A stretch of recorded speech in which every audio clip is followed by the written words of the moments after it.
గాయం కారణంగా ఆఫ్ఘనిస్తాన్తో వన్డే సిరీస్కు దూరమైన team India star batter Virat Kohli ఇంగ్లాండ్తో సిరీస్కు సిద్ధమవుతున్నాడు. జూలై 14 నుంచి జరగనున్న ఈ సిరీస్ కోసం ఇప్పటికే బీసీసీఐ భారత జట్టును ప్రకటించింది. ఈ జట్టులో విరాట్ కోహ్లీకి సైతం చోటు దక్కింది. అయితే పూర్తి ఫిట్నెస్ సాధిస్తేనే అతడు బరిలోకి దిగుతాడని కండిషన్ పెట్టింది. ఈ నేపథ్యంలో విరాట్ కోహ్లీ ఫిట్నెస్ పై ఫోకస్ చేశాడు. గ్రౌండ్లోకి అడుగుపెట్టాడు. భారత మాజీ బ్యాటింగ్ కోచ్ సంజయ్ బంగర్తో కలిసి విరాట్ ప్రాక్టీస్ ప్రారంభించాడు. ఇందుకు సంబంధించిన ఫోటో, వీడియోలు సోషల్ మీడియాలో వైరల్ గా మారాయి. ఇది చూసిన అభిమానులు కింగ్ వచ్చేస్తున్నాడు అని కామెంట్స్ చేస్తున్నారు.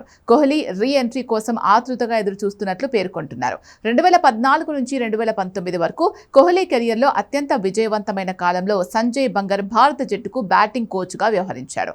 ఈ కీలక సిరీస్ కోసం కోహ్లీ ఇప్పటికే ముంబై, అలీబాగ్లలో ప్రత్యేక బ్యాటింగ్ క్యాంప్ను పూర్తి చేసుకున్నాడు. తన బ్యాటింగ్ టెక్నిక్లో కొన్ని మార్పులు చేర్పులు చేసుకునేందుకు కోహ్లీ ఈ శిక్షణలో ప్రత్యేక శ్రద్ధ పెట్టాడు. జూలై 14 నుంచి ప్రారంభం కానున్న 3 మ్యాచ్ల వన్డే సిరీస్ కోసం ప్రకటించిన 15 మంది సభ్యుల భారత జట్టులో విరాట్ కోహ్లీకి చోటు దక్కింది. అయితే గతంలో ఎదురైన గాయం, ఆందోళన నేపథ్యంలో కోహ్లీ ఈ సిరీస్లో ఆడటం అనేది పూర్తిగా ఫిట్నెస్ క్లియరెన్స్ పైనే ఆధారపడి ఉంది. వన్డే ప్రపంచ కప్ 2027లో ఖచ్చితంగా ఆడాలని పట్టుదలతో ముందుకెళ్తున్నాడు. దీంతో అతడు ఇంగ్లాండ్తో సిరీస్లో ఎలాంటి ప్రదర్శన చేస్తాడు అనేది ఆసక్తికరంగా మారింది. రోహిత్ శర్మ సైతం వన్డే ప్రపంచ కప్లో ఆడాలంటే ఇంగ్లాండ్ గడ్డపై సత్తా చాటడం ముఖ్యం. ఇక ఈ సిరీస్ కోసం ఎంపిక చేసిన జట్లో స్టార్ ఆల్రౌండర్ హార్దిక్ పాండ్యాకు చోటు దక్కలేదు. కానీ కాస్త విరామం తర్వాత జస్ప్రీత్ బుమ్రా తిరిగి జట్టులోకి వచ్చాడు.